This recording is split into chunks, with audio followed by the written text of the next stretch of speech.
Pop Fizzle. I'm Jeff. And I'm Heidi. And we are devastated. You can tell. We just finished watching episode 10 of season 4 of Star Wars Rebels. We're assuming if you're watching this, which is us watching episode 11, that you've already watched episode 10. So you know why we're a little sad and upset going into episode 11. And if you don't, spoilers. Why are you doing that to yourself? Yeah, so we're going to jump into episode 11 and watch it right now and give you our honest reaction. This won't be the whole show because we can't do that. That's the property of Disney and Lucasfilm. So we'll give you snippets of it as we watch, and then maybe later on we can upload the whole thing and not post the actual video. You guys could just choose to watch along with us. So we'll tell you when we're about to drop in. So the last episode, fairly emotional toward the end. Yeah. We knew some big things were coming. This is the final season. Yeah. So that's not a surprise per se. But let's see where it goes from here. Yes. All right. Here we go.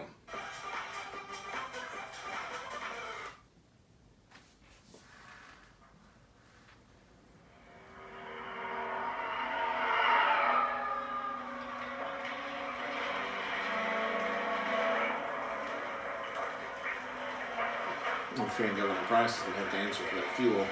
Yep. Well? Sabine? What's wrong? Sabine! Alright, kid, what's going on? Kanan's gone. What do you mean, gone? Got captured? No! He's gone.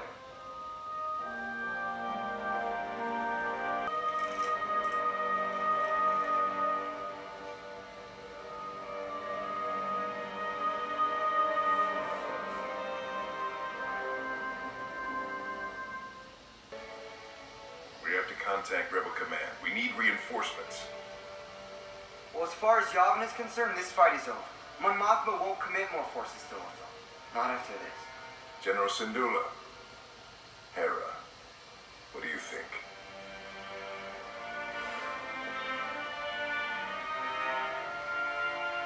She just needs time. Well, we don't have time. We need a plan. Well, I have a plan.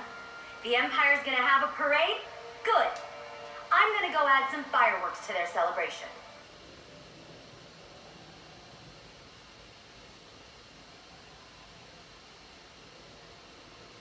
You didn't prepare me for this, Kanan. What do I do now?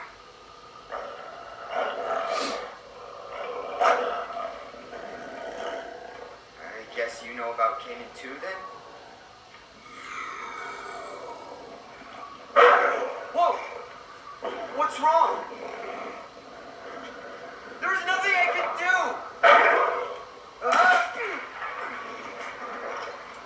I don't know what you want! So, you lost Hera Syndulla, yet you hold a parade. Explain yourself, Governor Price.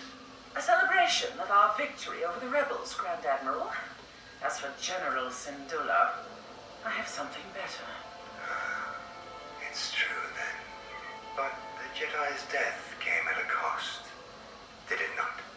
Did you really believe that holding a parade would hide the fact that you destroyed our entire fuel supply? In defeating Kanan Jarrus, you have accomplished what the rebels failed to, and given them a victory. The operation on Lothal, my TIE Defender project, has been compromised. Grand Admiral, I will deal with you when I return. Governor, with their leader gone, the remaining rebels will flounder, the boy especially. Use that against them, Rook. Expect them to strike out recklessly, and when they do, eliminate them. Huh.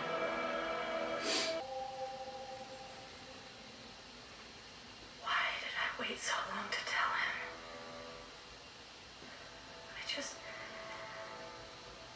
I thought there would be more time.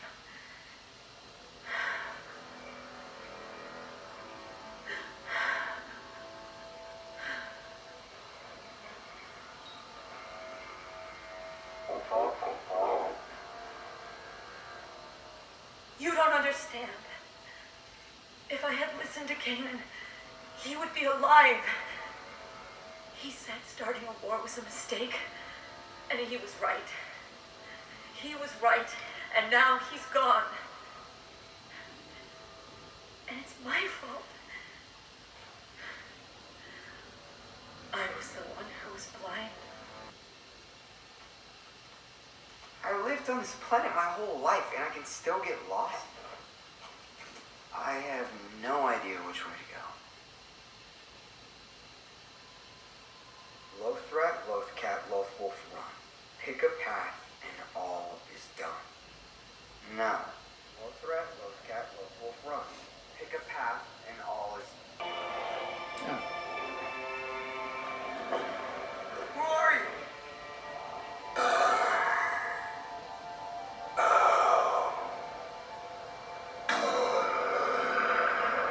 Huh.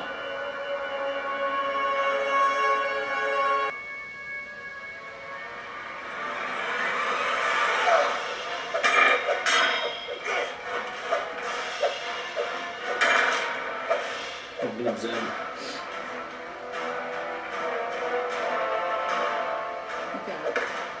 We're not in the mood for a fair fight today. Dume. That was my master's name. What do you want from me?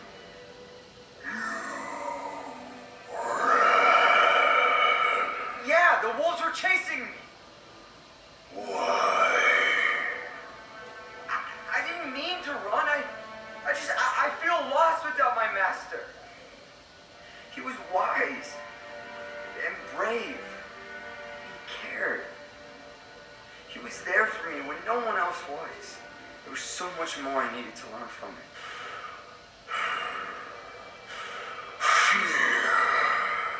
I am afraid, all right? I'm afraid. Everything seems so hopeless now.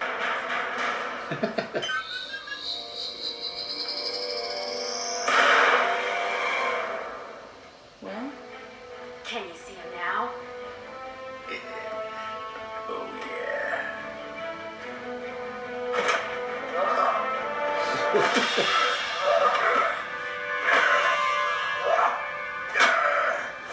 Next is Stop!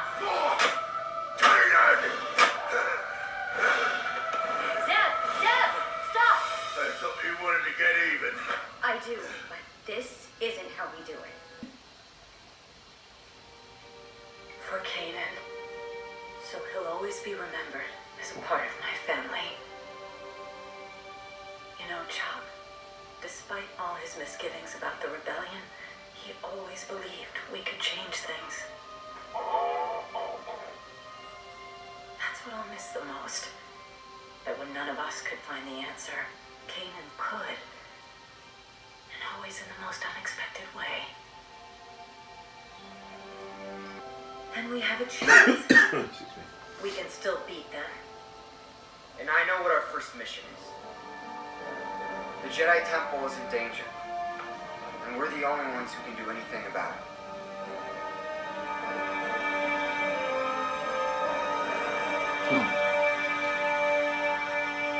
All right. okay.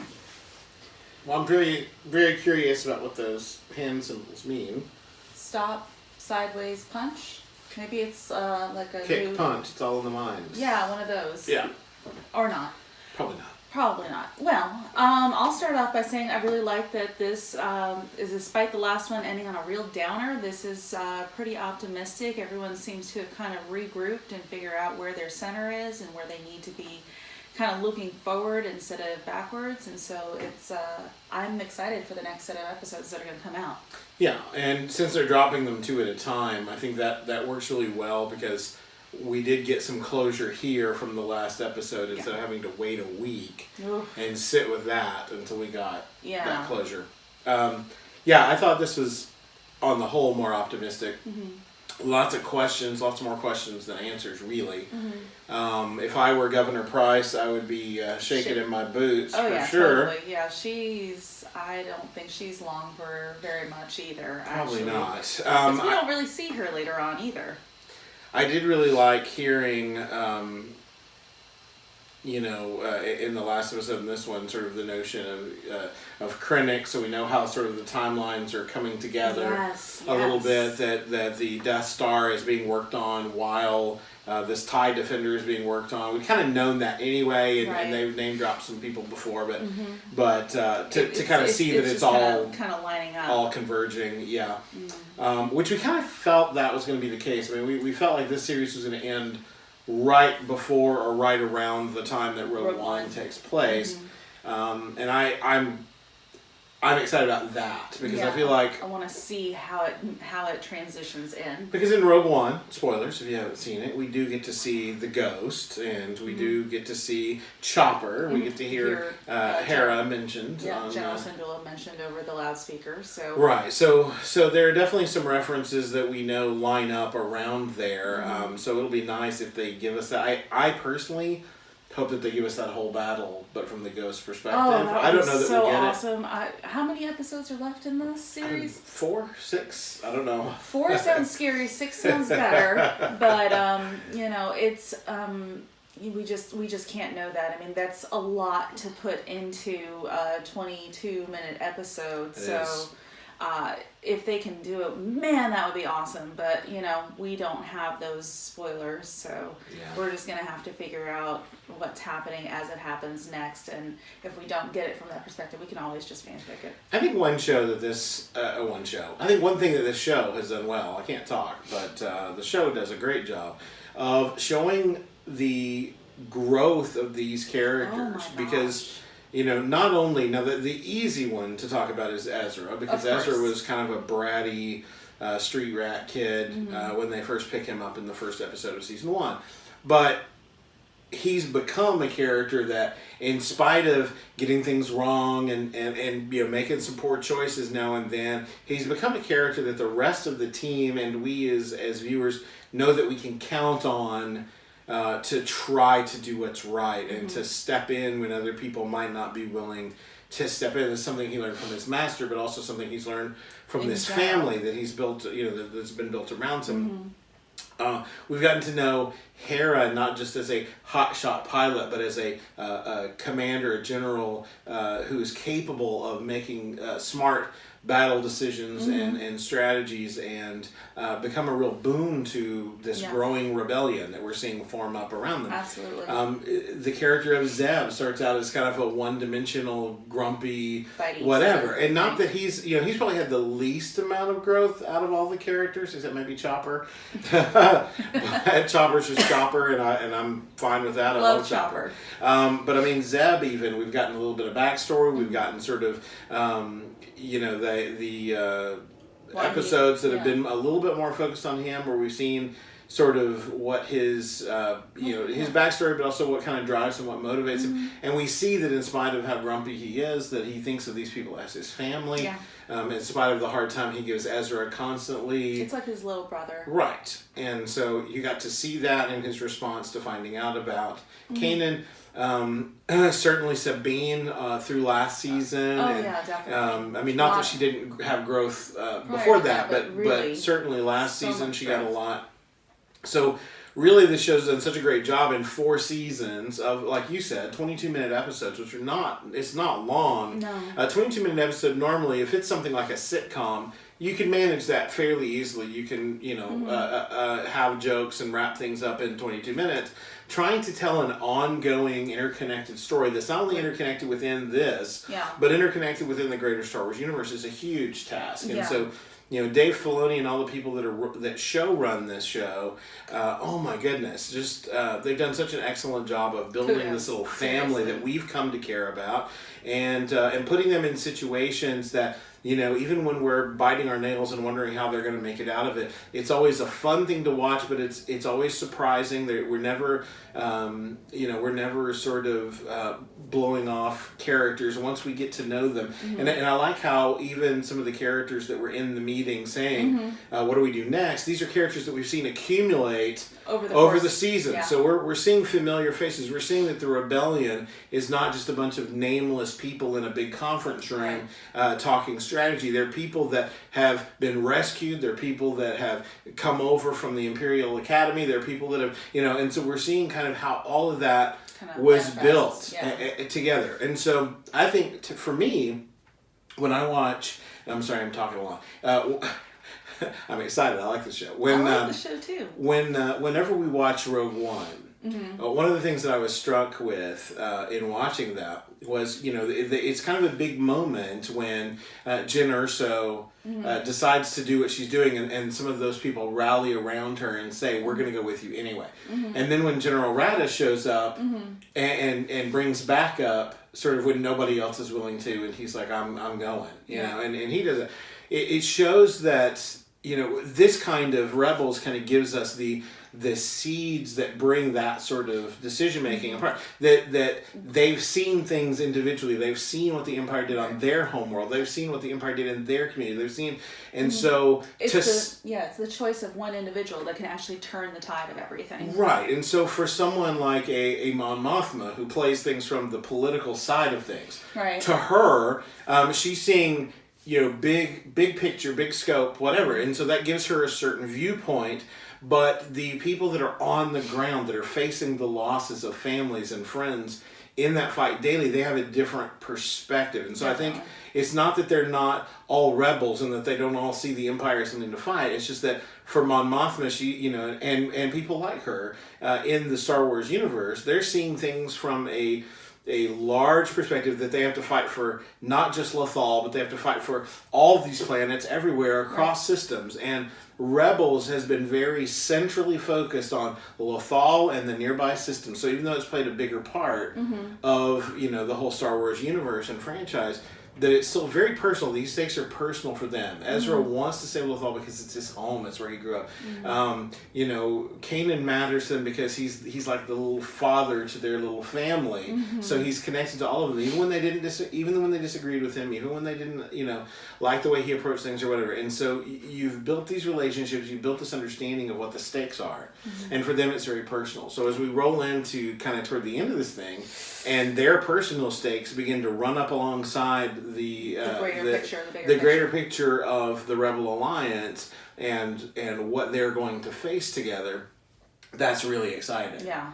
Because it's really the big exciting. picture and the little picture. And that's kind of the truth of reality, that it's great to see the big picture. We need to see the big picture. Always. But we can't lose sight of the personal stakes for the people involved, and we can look at things when we take to a voting booth or whatever, and we look at the big broad picture, not to be political, but just in a general sense, that we look at a big broad picture, and sometimes we think about how it affects us. We don't think about how it affects other people and other things.